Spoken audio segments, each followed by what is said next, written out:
अगर free nucleus endosperm की बात करें, फ्री न्यूक्लियस एंडोस्पर्म की बात करते हैं, तो इनमें आप डायग्राम आप देख सकते हो कि आपकी बुक में बना हुआ है कि सबसे पहले ये जो आपका एम्ब्रियो होता है उसमें जो आपका मेन न्यूक्लियस फॉर्म करता है, ठीक है, इसके सभी तरफ, है ना, इसके सभी तरफ आपको न्यूक्लियस फ्री स्टेट में दिखाई देते हैं।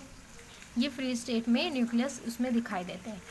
बाद में ये धीरे धीरे क्या होता है कि इनमें बीच में अपने आप वैक्यूल फॉर्म करता है और ये सभी मेन न्यूक्लियस के या फिर इस तरीके से जो जाइगोट फॉर्मेशन होना है, ये फ्री न्यूक्लियस साइड में, है ना, साइड में आ जाते हैं और वैक्यूल्स धीरे धीरे बड़े होते जाते हैं।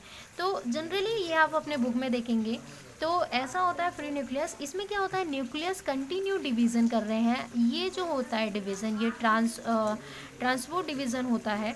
इनमें माइटोटिक डिवीज़न के थ्रू ये डिवाइड होते हैं, लेकिन इन न्यूक्लियस में कहीं पे भी, है ना, न्यूक्लियर मेम्ब्रेन नहीं बनता। साथ ही साथ इसमें कहीं पे भी डिवीज़न प्लेट नहीं बनेगा। बीच में हाँ वैक्यूल्स ज़रूर बन जाएंगे और वो वैक्यूल्स धीरे धीरे बड़े होते जाते हैं और ये सभी एंडोस्पर्म के जो ये जो पार्ट है, ये वाला जो पार्ट है आपका, ये जायगोट के लिए क्या करते हैं, न्यूट्रिशन या नरिशमेंट का काम करते हैं।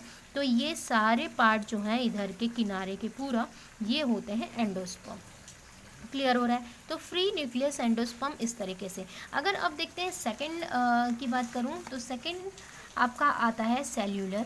तो सेल्यूलर अगर हम इस तरीके का एम्ब्रियो में सेल्यूलर में न्यूक्लियस जाइगोट फॉर्मेशन तो होना ही है, फिर ये धीरे धीरे अलग अलग सेल प्लेट बना लेते हैं, ठीक है, डिवीज़न प्लेट।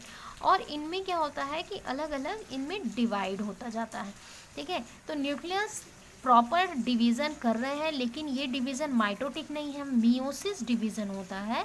और साथ ही साथ इसमें मियोसिस डिवीज़न के साथ साथ इनमें क्या होता है, न्यूक्लियस के क्या होते हैं, चारों तरफ क्या होता है, न्यूक्लियर मेम्ब्रेन पाया जाता है।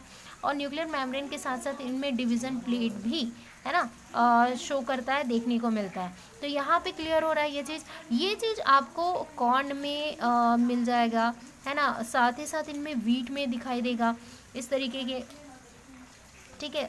सॉरी, हाँ, ये कॉर्न है व्हीट में, क्योंकि ये मल्टीपल डिवीज़न होते हैं और प्रॉपर सब में सेल वॉल दिखाई देता है।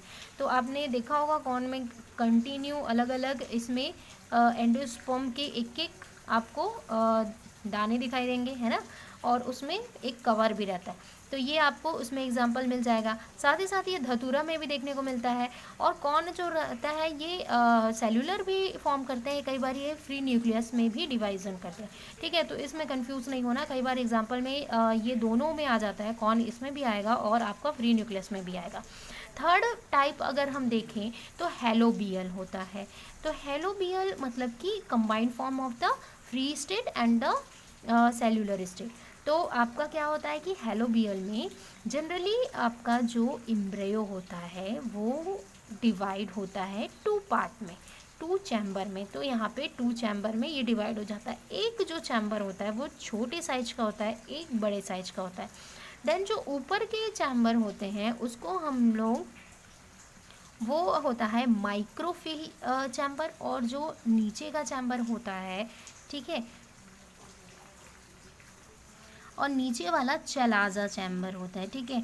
चलाजा वाले पार्ट क्या करते हैं, जनरली रूट कैप और रूट एपिस बनाने में फॉर्म करते हैं। माइक्रोफिल्स जो चैम्बर होता है वो पेमुला फॉर्मेशन में करता है, जिसको हम लोग मुलांकुर या फिर आपके प्लांट के ऊपर वाले पार्ट को बनाने का काम करता है। क्लियर हो रहा है? तो हेलोबियल में टू डिवीज़न होगा। ये ज़्यादातर बहुत स्पेसिफिक प्लांट में ही देखने को मिलते हैं, हेलोबियल एंडोस्पर्म। ज़्यादातर एंडोस्पर्म हमको मिलते हैं सेल्यूलर एंड फ्री स्टेट के, ठीक है। तो यहाँ पे आप डायग्राम चाहो तो बुक से बना लो, ठीक है। और इनको, इसमें कोई भी डाउट रहे तो आप मुझे मैसेज या कॉल कर सकते हो।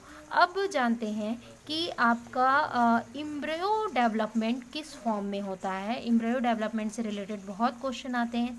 ये 3 टाइप्स तो पूछे ही जाते हैं शॉर्ट में, लेकिन एम्ब्रियो डेवलपमेंट भी बहुत पूछा जाता है।